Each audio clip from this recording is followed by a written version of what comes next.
Alright, so we're starting this video off today to discuss basically our excitement. We just purchased 39 30-yard dumpsters, and we purchased two Kenworth T880 triaxle trucks. This deal has really taken a while for it to come about. Started back in November. Ironically, it started, I went and met with a local landfill. They're wanting some of our business from our driveway dumpsters. I wasn't out of that landfill 2 hours, and I get a phone call from a guy asking if we're interested in purchasing their equipment. They are not a dumpster company. They were doing this basically to subsidize their main business. I'm not going to go too much into who we got them from or what we did, but they were subsidizing their main business with these two trucks, 3 drivers, and 39 dumpsters. That basically, for them, if you looked at their numbers, it didn't make that much money. So originally they came to me and wanted me to buy the business. That was our first thing, and that didn't make any sense. There was no bank that was going to finance that. Told them I wasn't really interested in the business because we have our own web page, we have our own marketing team, and basically the reason I was most interested in 30s is because I get calls for 30s at least 5 days out of the week. I'll get 4 calls a week asking for 30-yard dumpsters. Also, a lot of contracts are 30-yard contracts. I talked to a couple people in this industry who say that they believe that most people, when they're just told to get a dumpster, 30-yard is what comes to mind first. Whether they need a 30 or don't need a 30, they just say 30-yarder. You know, like people in the South just say, I want a Coke. It could be a Pepsi, it could be a Dr. Pepper, but to them it's a Coke. Well, 30-yarders are that in this business. So we're jumping in. We don't have anybody when we pick the trucks up. I don't even know who can drive them yet. So that sounds like it would be, you know, an obstacle for most people. But I knew this deal was good enough that we had to jump on it. So we are sending drivers to CDL school to get trained up. But as of right now, I'm having to recruit some buddies to run up north with me and bring these trucks back. So some people say, well, why would you do that? You can't even drive them yet. I just, in doing this for a while and understand business, I know that we'll have those 39 dumpsters booked. I'm gonna guess by July we'll have 30 of 39 of them out. Maybe August. Once word gets out, they'll do well. The other thing is nobody in our area advertises 30s. We have one person, one competitor who I compete with driveway dumpsters on, and they use their same trucks, and they have 30s, but those 30s are 8.5 feet high. I did the math. In order to get 30 cubic yards with their length and their width, which I know for sure, the only way you can get 30s is to be 8.5 feet high, and I've seen them drive through town. They look like they're 8.5 feet high. Which, if you've rented dumpsters before, you know how that is. You want to throw some stuff over the top to maximize that dumpster. You're not doing it at 8.5 feet. So nobody's doing 30s though. There's nobody who's advertising. There's nobody who's going out there and pounding the pavement. There's nobody who's even really looking for business in the 30s. The guys who are running them are just getting their calls and manning their websites. But I feel like if we're aggressive starting off, I think that we're going to be able to get that business, get everything booked out. 2 drivers. My guess is the next step, you know, probably I'm going to guess by July, we'll be ordering 40s, because that's going to be the next big thing. And then I wouldn't be surprised by the end of the year if we're not ordering another truck, either buying or leasing. So that kind of brings us to the whole way that this deal went down. Do you buy or do you lease? Always the question. No matter who you are. Now for us, we don't have a maintenance bay. We have a great mechanic that we use. He gets us in pretty darn fast, but he's not our mechanic and it's not our bay. So I was told going into this by people I trust and respect who are in the transportation business. They said you need to lease, and go ahead and lease. It's well worth it. One of my thoughts on leasing was, you know, I can lease and only have 2 drivers with their CDLs, Class B CDLs to run these. Hell, I'll run them 12 hours a day. I'm paying the same amount of lease, right? Whether I'm whether I'm running them 6 hours or 12 hours. So we were gonna run them hard. When the deal came down in November, and they called me and asked if I was interested, went out, looked at them, made an initial offer. That initial offer was fair. We weren't gonna, like I said, business wasn't worth buying, but we made a fair offer based on used dumpsters and what we could assess from the trucks. The negotiation drug out through December, which, you know, not surprising to anybody because it was Christmas time, and you know, I was busy and they were busy and they had customers to service. Boiled down to it, they said we have customers to service through the end of January, and once they're done, we want to sell our equipment. Didn't hear anything 1st of February. On the 7th of February, I got a text, and they asked me if my offer was the final offer that I was going to make. You know, I told them no, it wasn't the final offer. Part of the reason was I thought we had an agreement. Then they brought in, hey, we got another person coming in here who wants to bid on these. And that was January 15th, 16th, 17th, something like that. They're like, we gotta extend out because we gotta listen to what they have to say.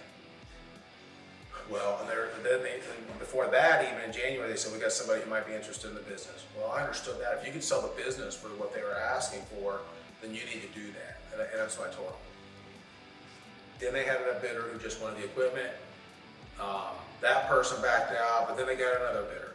So it gave us time to really do our homework, put some spreadsheets together. We sat and looked at leasing a new truck. It wasn't a Kenworth T80, it wasn't a tri-axle. It was a nice truck. It was going to do the job. It could haul 30s, but not quite as good. And I don't want to bash on any of the other truck manufacturers because they're all good. But we started looking at leasing a new truck and buying new dumpsters and what made sense. And I mean, we had hours into this, going over the spreadsheets, having the discussions. And what we found was that the bid that I thought was a good bid, was a fair bid for the 39 dumpsters and the 2 trucks. It turned out it wasn't going to be a fair bid. It was not going to put us at the profit margins that we needed to be at if we rented dumpsters where we needed to rent dumpsters. And I think anytime you go into a business, you have to start off knowing what your market price is. And we know what the market price is for 30s around here. We've been doing it long enough. We know fuel, maintenance, guess on maintenance, because we're not quite sure on that just yet, but we have a pretty good idea what maintenance is going to be. Insurance, workers' comp, all those things that we have to do for our employees. You know, disposal fees. When we started factoring all of that in, we realized we had to be $70,000 less than what my first offer was. So at the end of, in February 7th or 8th, they came back to me, is this your final offer? And I said, nope, it's not my final offer. I'm coming in $70,000 lower, and here's why. So I felt pretty good about that because of the homework that we did. I already had a truck that Lisa was going to work out. What I didn't realize when I said it was the truck that we were going to lease wouldn't be ready until June. So that was a problem. That cuts into some of our projections because we were projected to start running in April. But I didn't let that hold me back just because I figured, you know, whether it's June or whether this guy goes for our offer, I can't make it work. I mean, we could, but do you really want to run for those low margins? So we do our offer out there, kind of held my breath because I did want that deal, but I didn't want it for my original pricing. I'm so glad we spent the time going back over that. I get a text the next day, hey, give me a call, let's discuss this. And I made a phone call and they said they took it.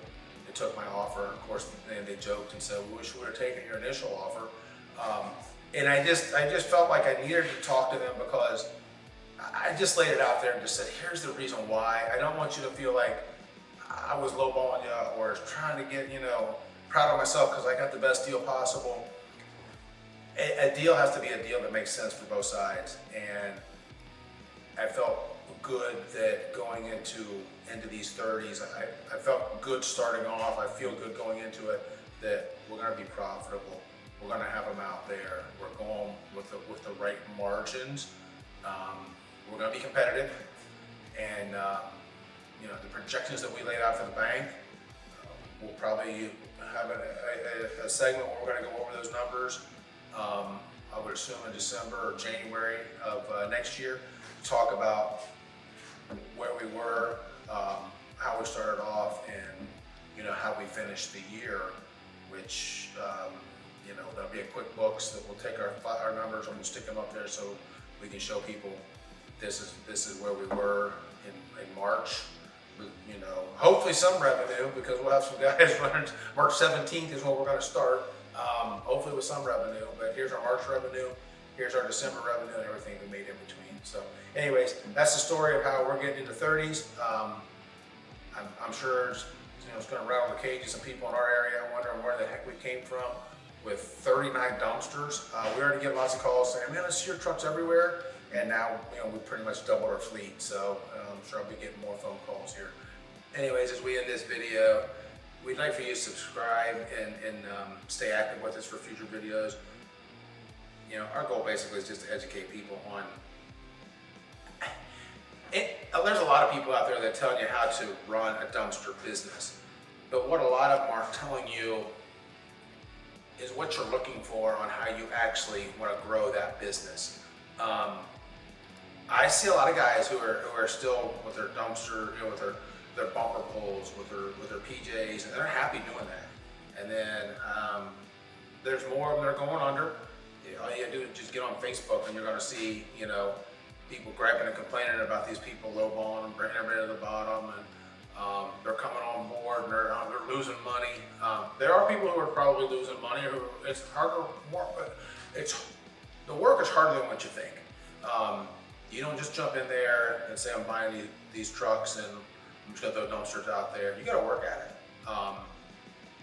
But I think that what we want to do as you're watching these videos is we're just trying to help guide you. So if you do want to grow it, if you do want to take it from just a business where you can pay your bills to where you can really expand out, maybe do some different things, that's where we feel our strength is when it comes to our YouTube page and to how you want to, if you want to associate with us in any way or form. So anyways, you can comment down below, any questions you have, we're gonna look at, and we'll get back to you pretty quick. You can also join our Facebook group, Grow Your Own Roll-Off Dumpster Company. And there'll be a link in the description below. And hopefully you enjoyed this segment, and if there's any questions that we can answer for you, we'd be happy to do so.